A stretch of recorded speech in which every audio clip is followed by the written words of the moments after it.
رات کو 10:30 بجے سنبھلپور سے ہوتی ہوئی آگے ناگپور کو جانے والی گاڑی آ گئی۔ ساری رات سفر میں گزر گئی۔ یہاں موسم گرم ہو گیا تھا، مجھے کوٹ میں گرمی لگ رہی تھی۔ کوٹ کے اندر میں نے کارڈرائے کی پرانی جرسی پہن رکھی تھی۔ میں نے کوٹ اتار کر اپنے پاس رکھ لیا۔ صبح منہ اندھیرے ٹرین سنبھلپور کے اسٹیشن پر رکی۔ میں اتر گیا۔ کوٹ میں نے اپنے کندھے پر ڈال رکھا تھا کیونکہ یہاں سردی بالکل نہیں تھی۔ اپنی کارڈرائے کی جرسی کے بھی بٹن میں نے کھول رکھے تھے۔ کمانڈو چاقو جرسی کے اندر والی جیب میں تھا۔ بھارتی کرنسی کے کچھ نوٹ جو بچ گئے تھے وہ میری پتلون کی پچھلی جیب میں تھے۔ میری بیوی جمیلہ کی فوٹو والا لفافہ بھی پتلون کی پچھلی جیب میں ہی تھا۔ میری بھرپور جوانی کا زمانہ تھا۔ شانے چوڑے تھے اور جسم مضبوط تھا جس کو آرمی کی کمانڈو ٹریننگ نے بےحد پھرتیلا اور چٹان جیسا بنا دیا تھا۔ مشتاق علی صاحب نے مجھے بتایا تھا کہ سنبھلپور سے دیوگڑھ جانے کے لیے مجھے کوئی نہ کوئی لاری مل جائے گی۔ مجھے لاری میں سفر کرتے ہوئے دیوگڑھ سے 1 میل پیچھے دریا کے قریب اتر جانا تھا کیونکہ ناگ دیوی کا مندر وہیں جنگل میں کسی جگہ پر تھا۔ سنبھلپور کا قصبہ کافی بڑا تھا۔ ابھی دن نہیں نکلا تھا۔ 1-2 مندروں میں پوجا پاٹ ہو رہی تھی اور گھنٹیوں کی آوازیں سنائی دے رہی تھی۔ یہ سارا علاقہ ہندوؤں کا گڑھ تھا۔ میں اسٹیشن کے باہر چائے کی ایک دکان پر آ کر بیٹھ گیا۔ چائے پی، تھوڑا سا ناشتہ کیا اور ایک آدمی سے پوچھا کہ دیوگڑھ کو لاری یا بس کہاں سے چلتی ہے۔ اس نے بتایا کہ اسٹیشن کی دوسری طرف لاری اڈا ہے، وہاں سے مجھے کوئی بس مل جائے گی۔ میں اٹھ کر لاری اڈے پر آ گیا۔ مجھے دیوگڑھ جانے والی لاری مل گئی۔ اس میں سبھی ہندو سوار تھے۔ کچھ سادھو قسم کے لوگ بھی تھے جو ناگ دیوی کی پوجا کو جا رہے تھے۔ لاری دیوگڑھ کی طرف چلی جا رہی تھی۔ یہ سارا علاقہ جنگل کا علاقہ تھا۔ اونچے اونچے گنجان درختوں کے درمیان ایک کچی سڑک بنی تھی جس پر لاری ہچکولے کھاتی جا رہی تھی۔ میرے ساتھ ہی جو ہندو بیٹھا تھا اور جس کے ماتھے پر لال تلک لگا ہوا تھا، اس نے مجھ سے پوچھا کہ میں دیوگڑھ جا رہا ہوں یا ناگ دیوی مندر کی یاترا کو جا رہا ہوں۔ میں نے کہا مہاراج میں ناگ دیوی کی پوجا کرنے جا رہا ہوں۔ وہ بولا رکشا کے لیے کیا لے جا رہے ہو؟ میں تو 15.25 روپے کی رکشنا ڈالوں گا۔ تم بھی اس سے زیادہ پیسے پجاری کو مت دینا، یہ پجاری لوگ بڑے لالچی ہوتے جا رہے ہیں۔ میں نے کہا میں بھی 15.25 روپے ہی دوں گا۔ اس سے مجھے پتا چلا کہ ناگ دیوی کے مندر میں رکشنا ضرور ڈالی جاتی ہے۔ میں نے مزید معلومات حاصل کرنے کے خیال سے اس سے کہا مہاراج میں پنجاب سے آ رہا ہوں، میرا نام مدن لال ہے، پہلی بار ناگ دیوی کے درشن کرنے آیا ہوں۔ سنا ہے وہاں بڑے زہریلے سانپ ہوتے ہیں، وہ یاتریوں پر حملہ تو نہیں کرتے؟ وہ ہندو بولا جو یاتری ان سے ڈر جاتا ہے اس پر حملہ ضرور کرتے ہیں، تم بالکل مت ڈرنا، جو ڈرتا نہیں اسے سانپ کچھ نہیں کہتے۔ ویسے آج تک کسی سانپ نے کسی یاتری کو نہیں کاٹا، یہ ناگ دیوی کا خاص وردھان ہے۔ میں نے دل میں کہا کہ مجھ پر اگر کسی سانپ نے حملہ کیا تو اسے وہیں کچل دوں گا۔ سوچ رہا تھا کہ میری بیوی جمیلہ یہاں کس طرح زندہ ہوگی، خدا کرے کہ وہ مجھے یہاں مل جائے۔ میں نے ہندو سے پوچھا ناگ مندر کے بڑے پجاری کا نام کیا ہے؟ وہ بولا اسے گرو دیوگری کہتے ہیں، بڑا لالچی پجاری ہے، سنا ہے شہر میں اس کا غنڈوں بدماشوں سے بھی تعلق ہے، مگر یہاں کسی کے آگے ایسی بات نہ کرنا، دیوگری کے چیلوں کو پتہ چل گیا تو وہ تم پر رات کو سانپ چھوڑ دیں گے۔ میں نے کہا میں کسی سے ایسی بات نہیں کروں گا۔ دیوگڑھ ابھی کچھ دور ہی تھا کہ لاری ایک گاؤں کے باہر رک گئی۔ میرے ساتھی ہندو نے کہا آ جاؤ، یہاں سے ناگ مندر قریب ہی ہے۔ میں بھی دوسرے یاتریوں کے ساتھ لاری سے اتر پڑا۔ سادھو لوگ آگے آگے تھے، پیچھے پیچھے شہری یاتری تھے۔ سب ناگ دیوی کے بھجن گاتے جنگل کی ایک پگڈنڈی پر چل پڑے۔ 3-4 میل گھنے جنگل میں سفر کرنے کے بعد سامنے دریا آ گیا۔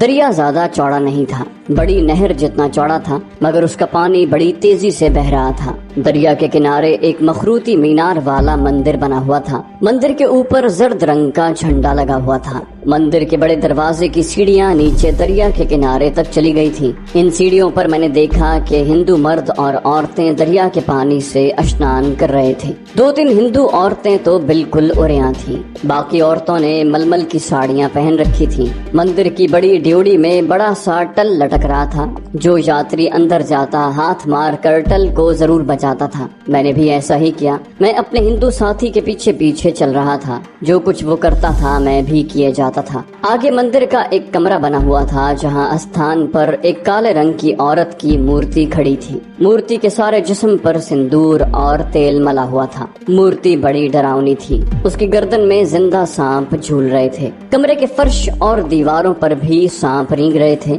میں بڑی एहतियात से हिंदू साथी के साथ लगकर चल रहा था। उसने मुझसे सरगोशी में कहा, मदन लाल, डरना बिल्कुल नहीं। डरोगे तो कोई न कोई सांप आकर तुम्हें डस लेगा। एक मोटी गर्दन वाला बड़ा सेहतमंद महंत, गले में जनेऊ डाले, गेरुई धोती बांधे, आलती पालती मारे नाग देवी की मूर्ति के आगे बैठा यात्रियों से रक्षना वसूल करके उनको छोटे छोटे 1-2 बताशे दे देता। मैंने भी 15.25 रुपए रक्षना दी और महंत से 3 बताशे ले लिए। मेरे हिंदू साथी ने कहा, यही देवगिरी महंत है। ये मंदिर का बहुत बड़ा पुजारी है और बड़ा दौलतमंद आदमी बन गया है। देवगिरी के गले में भी काले रंग का एक सांप लटक रहा था। हिंदू साथी ने कहा, ये काला सांप पुजारी देवगिरी का बॉडीगार्ड है, ये उसकी हिफाजत करता है। मैं बड़े पुजारी देवगिरी को बड़े गौर से देख रहा था। यही वो शख्स था जिसकी मुझे तलाश थी। यही शख्स दिल्ली के श्रीराज से मेरी बीवी को ले आया था। मैं अपने हिंदू साथी के हमरा यात्रियों के धिक्के खाता आगे निकल गया।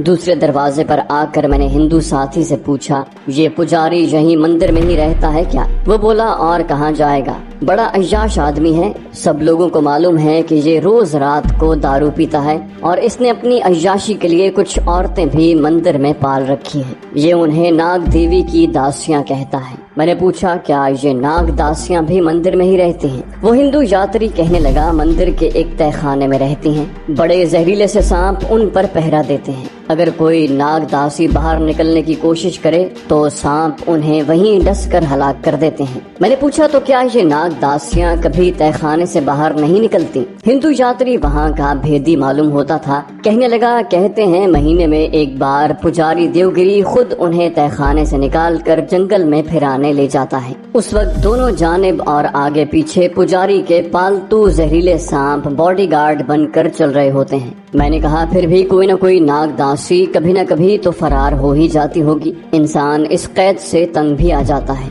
हिंदू यात्री कहने लगा, पुजारी देवगिरी ने इन नाग दासियों के जिस्मों की बू अपने तमाम बॉडीगार्ड सांपों को सुंघा रखी है। कहते हैं जब पहले कोई औरत नाग दासी बनकर मंदिर में लाई जाती है तो उसे तहखाने के एक कमरे में नंगा करके चारपाई के साथ बांध दिया जाता है और पुजारी देवगिरी उस औरत पर अपने बॉडीगार्ड सांप छोड़ देता है। ये सांप नई नाग दासी के उरिया बदन पर सारी रात रेंगते रहते हैं। औरतें चीखें मारती हैं और फिर बेहोश हो जाती हैं। सुबह सांपों को कमरे से निकालकर पटारी में बंद कर दिया जाता है। उसके बाद वो बदनसीब औरत नाग मंदिर की दासी बना ली जाती है। अगर वो किसी तरह फरार हो जाए तो पुजारी देवगिरी उस सांप को पटारी में से निकाल कर छोड़ देता है जिसने नाग दासी के उरिया बदन पर रेंग कर उसके बदन की बू सूंघ ली होती है। वो औरत जहाँ कहीं होती है वो जाकर उसे डस कर हलाक कराता है। इस किस्म की 2-3 वारदातें देवगढ़ और संभलपुर में हो चुकी हैं कि नाग मंदिर की कोई नाग दासी फरार होकर वहां पहुंची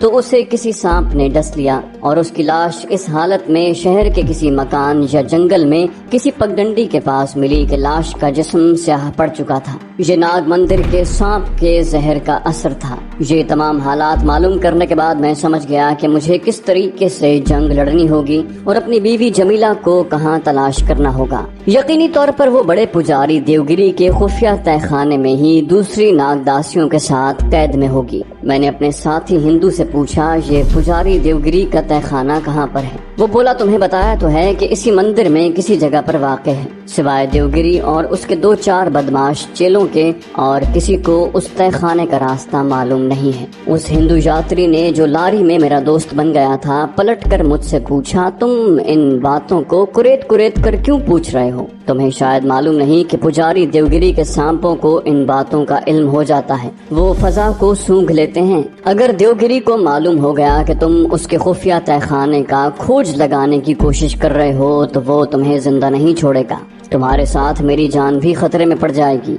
अब मुझसे कुछ न पूछना, हमें अभी 3 दिन तक यहाँ रहना है। मैंने उसके बाद हिंदू यात्री से पुजारी के सांपों और उसके तहखाने के बारे में कोई सवाल न किया, लेकिन दिल में तहिया कर लिया कि इस बदमाश पुजारी देवगिरी के तहखाने का खोज लगा कर रहूंगा, क्योंकि मुझे यकीन हो गया था कि मेरी बीवी को पुजारी ने उसी तहखाने में बंद कर रखा है। अब सवाल ये था कि खुफिया तहखाने का खोज किस तरह लगाया जाए। सिवाय उस हिंदू यात्री के मेरा वहाँ कोई जानने वाला नहीं था और उस हिंदू यात्री यात्री ने अपना मुंह बंद कर लिया था। नाग देवी के मंदिर के इर्द गिर्द काफी खुली जगह थी, जहां यात्रियों के लिए छोटी छोटी बोसीदा कोठरियां बनी हुई थीं। एक एक कोठरी में दो दो तीन तीन यात्री घुस गए थे। बाहर भी कुछ यात्रियों ने फूलदारियां लगा ली थी और बांस की चारपाइयां डाल दी थी। चूल्हे जलाकर खाना वगैरह पकाया जाता था। देवगढ़ और संभलपुर से आगे लोगों ने खाने पीने की दुकानें भी खोल रखी थी। मैंने दोपहर को एक दुकान पर बैठकर खाना खाया और अपनी तंग सी कोठरी में आकर लेट गया।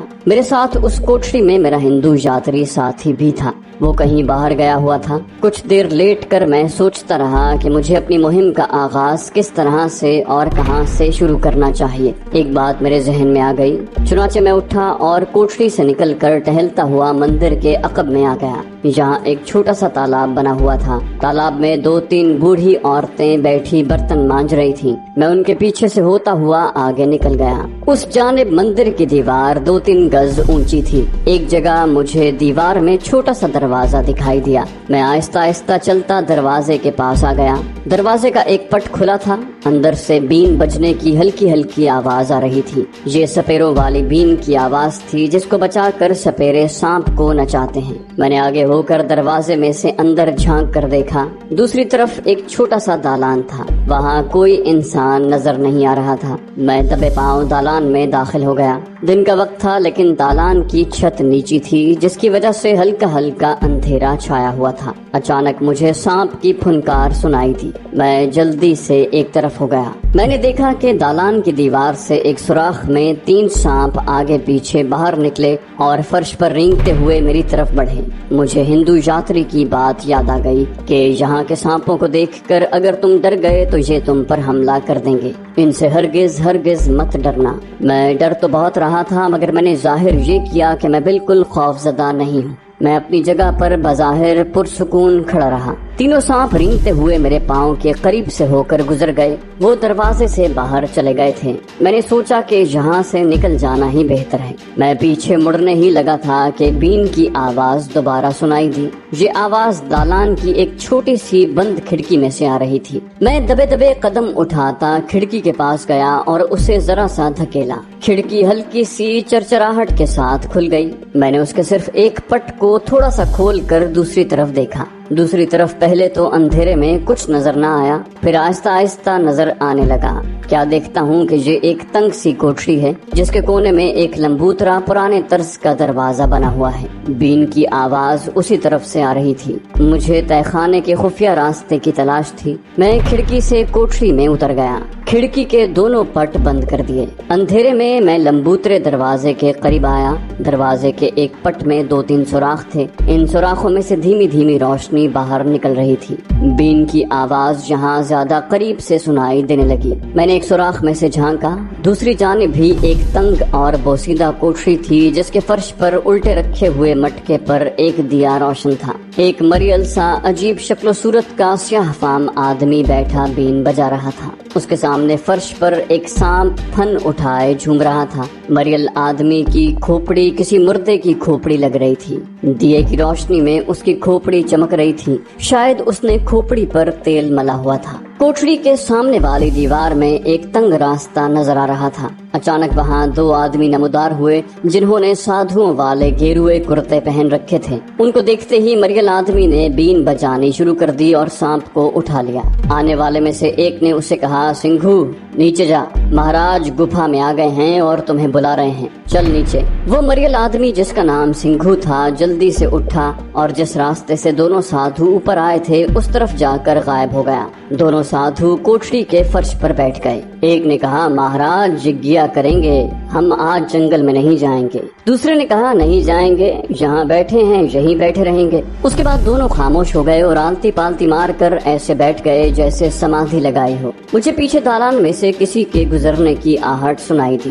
मैंने सोचा कि इस वक्त यहाँ से चले जाना चाहिए और रात को यहाँ आकर मालूम करना चाहिए कि नीचे गुफा में यज्ञ क्या होने वाला है। इतना मुझे एहसास हो गया था कि तहखाने में इसी कोठरी से रास्ता چاہتا ہے۔ میں دبے پاؤں چل کر کھڑکی میں سے نکلا اور دوسری کوٹری میں سے گزرتا ہوا دروازہ ذرا سا کھول کر دالان میں جھانک کر دیکھا۔ دالان خالی تھا۔ میں دالان میں سے تیز تیز قدموں سے گزر گیا اور مندر کی دیوار والے دروازے سے نکل کر عقبی تالاب کے پاس آ کر سامنے کی طرف چلنے لگا۔ عورتیں ابھی تک تالاب پر بیٹھی کپڑے دھو رہی تھیں۔ میں اوپر سے ہو کر ناگ دیوی کے مندر میں اپنی کوٹری میں آ گیا۔ میرا ساتھی ہندو یاتری چارپائی پر بیٹھا کوئی پوتھی کھولے بھجن گنگنا رہا تھا اور آگے پیچھے ہل رہا تھا۔ میری طرف دیکھ کر کہنے لگا، مدن لال تم کہاں گئے تھے؟ میں نے کہا یوں ہی جنگل میں سیر کرنے نکل گیا تھا۔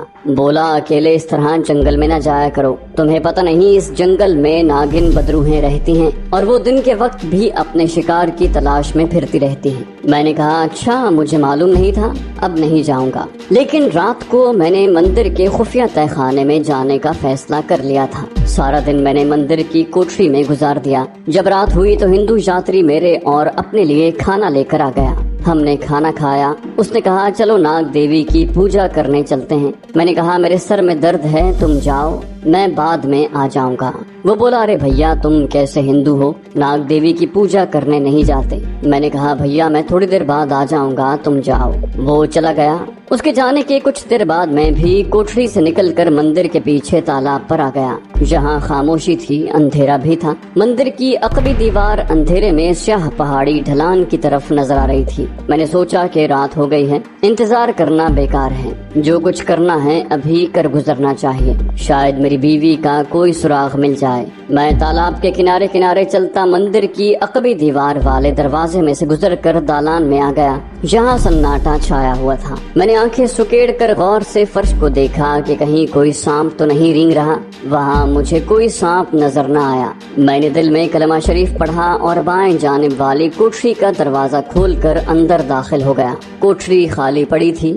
یہاں سامنے والی دیوار میں بھی دروازہ تھا، جس کے سوراخ میں سے میں نے دوسری طرف تنگ کوٹری میں مریل سپیرے کو سانپ سے کھیلتے اور بین بجاتے دیکھا تھا۔ میرا خیال تھا کہ شاید دروازہ بند ہوگا، مگر دروازہ کھلا تھا۔ میں نے سوراخ میں سے جھانک کر دیکھ لیا تھا۔ کوٹری میں اس وقت کوئی نہیں تھا۔ یہ وہی کوٹری تھی جہاں دن کے وقت سپیرا سانپ سے کھیل رہا تھا اور دو سادھو آ کر بیٹھ گئے تھے۔ دونوں سادھو اس وقت وہاں نہیں تھے۔ میں دبے پاؤں چلتا کونے والے دروازے تک آیا۔ یہاں کوئی دروازہ نہیں تھا۔ ایک کھلا دھانا تھا جہاں سے نیچے سیڑھیاں جاتی تھی۔ مریل سپیرا یہیں سے سیڑھیاں اتر کر نیچے گیا تھا۔ میں نے وہاں رک کر کان لگا کر سننے کی کوشش کی۔ نیچے اندھیرا تھا اور کوئی آواز نہیں آ رہی تھی۔ سادھو نے مریل سپیرے سے کہا کہ نیچے گپھا میں مہاراج نے یگیا کرنا ہے۔ یگیا کسی تقریب کی رسم ہوتی ہے۔ مہاراج سے اس کی مراد مندر کا بڑا پجاری دیوگری ہی ہو سکتا تھا۔ میں آہستہ آہستہ اندھیرے میں سیڑھیاں اترنے لگا۔ گھپ اندھیرا تھا۔ میں دیوار کو پکڑ کر اتر رہا تھا۔ 15-20 سیڑھیاں اترنے کے بعد مجھے آدمیوں کی ملی جلی آوازیں سنائی دی۔ یہ آوازیں مکھیوں کی بھن بھناہٹ کی طرح کی آوازیں تھیں۔ 2-4 سیڑھیاں اترنے کے بعد میں ایک سرنگ نما راہداری میں آ گیا۔ سرنگ نما راہداری مجھے اس لیے نظر آ گئی تھی کہ اس کے آخری سرے پر جہاں راہداری گھوم جاتی تھی، شاید کوئی بجلی کا کمزور سا بلب روشن تھا یا کوئی مشل جل رہی تھی۔ اس کی روشنی سرنگ میں پڑ رہی تھی۔ میں دیوار کے ساتھ لگ کر کھڑا ہو گیا۔ آدمیوں کی ملی جلی آواز سرنگ کے دوسرے سرے سے آ رہی تھی۔ میں دیوار کے ساتھ لگ کر آہستہ آہستہ آگے چلنے لگا۔ جب میں سرنگ کا موڑ مڑا تو سامنے دیوار کے ساتھ بجلی کا ایک دھیمی روشنی والا بلب جل رہا تھا۔ یہاں سرنگ بند ہو جاتی تھی اور 3-4 سیڑھیاں اوپر کو جاتی تھی۔ ان سیڑھیوں کے اوپر ایک چبوترا بنا ہوا تھا۔ میں سیڑھیاں چڑھ کر چبوترے پر آ گیا۔ اب آوازیں زیادہ صاف سنائی دینے لگی تھی۔ چبوترے کے آگے دیوار میں گول شگاف سا تھا۔ شگاف میں سے ایسی روشنی آ رہی تھی جیسے دوسری طرف کہیں آگ کا الاؤ روشن ہو۔ میں جھک کر چلتا ہوا شگاف کے پاس آ کر بیٹھ گیا اور دوسری طرف دیکھا۔ تب معلوم ہوا کہ میں زمین سے کوئی 10 فٹ کی بلندی پر ہوں۔ نیچے ایک بہت بڑا ہال کمرہ تھا۔ یہ زمین دوز ہال کمرہ تھا۔ ایک طرف بڑا سا تخت بچھا تھا۔ تخت پر ایک موٹی توند والا سیاہ فام پجاری گلے میں پھولوں اور ہڈیوں کی مالائیں ڈالے آلتی پالتی مار کر بیٹھا ہوا تھا۔ اس کے سر پر تاج تھا جس میں سے ایک سانپ نے اپنا پھن اٹھا رکھا تھا۔ میں نے اس پجاری کو پہچان لیا۔ یہ وہی ناگ مندر کا بڑا پجاری دیوگری تھا جو میری بیوی को दिल्ली के श्रीराज से लेकर जहां आया था, उसके इर्द गिर्द दोनों जानिब चौकियों पर गेरुए कपड़े वाले 10-15 माधु त्रिशूल हाथ में लिए बैठे थे। दरमियान में अलाव रोशन था। 2 आदमी अलाव के गिर्द ढोल की थाप पर आहिस्ता आहिस्ता चक्कर काट रहे थे और कोई अश्लोक पढ़ रहे थे। शायद यही जिज्ञा था। अचानक बड़े पुजारी देवगिरी ने हाथ बुलंद करके किसी अजीब जबान में कुछ कहा जो मेरी समझ में न आया। नाचने वाले आदमी रुक गए। चौकियों पर से 4 साधु उठे। उन्होंने करीब ही पड़ी हुई पानी की गागरें उठाकर पानी अलाव में उंडेल दिया। अलाव की आग बुझ गई। दूसरे आदमियों ने बुझे हुए अलाव के ऊपर एक तख्त लाकर बिछा दिया। सब चुप होकर बैठ गए। पुजारी देवगिरी तख्त से उठा और ऊंची आवाज में अश्लोक पढ़ते हुए उसने तख्त के 2 चक्कर लगाए और बुलंद आवाज और अपनी जबान में फिर कोई बात कही। उसके लहजे से लग रहा था कि वो कोई हुक्म सादिर कर रहा है। उसका हुक्म पाते ही 2 साधु तेज तेज कदम उठाते कोने वाली दीवार की तरफ गए। उन्होंने पर्दा हटाया और दूसरी तरफ गायब हो गए। हॉल कमरे में सन्नाटा छाया हुआ था। पुजारी देवगिरी बुझे हुए अलाव के ऊपर रखे हुए तख्त की एक तरफ त्रिशूल उठाए बुत की तरह खड़ा था। सब दम बखुद बैठे थे। दोनों साधु पर्दा हटाकर दोबारा नमूदार हुए। इस बार वो अकेले नहीं थे। उन्होंने 2 जवान लड़कियों को बाजुओं से पकड़ रखा था और लड़कियां ऐसे सर इधर उधर मारती हुई चली आ रही थीं जैसे उन पर कोई जादू किया हुआ हो या उनको कोई नशा पिला दिया गया हो। दोनों लड़कियां सुर्ख साड़ियों में थीं और उनके ऊपर वाले धड़ उरियां थे। साड़ियां धोती की तरह कमर के गिर्द बंधी हुई थीं। दोनों लड़कियों को तख्त पर एक दूसरे के साथ लिटा दिया गया। दोनों में से किसी ने कोई मजाहमत न की। पुजारी देवगिरी ने त्रिशूल वाला हाथ ऊपर उठाकर बुलंद आवाज में कुछ कहा। दोनों साधु जो लड़कियों को वहां लाए थे दौड़कर अपनी अपनी चौकी पर बैठ गए। एक बार फिर फजा में सन्नाटा तारी हो गया।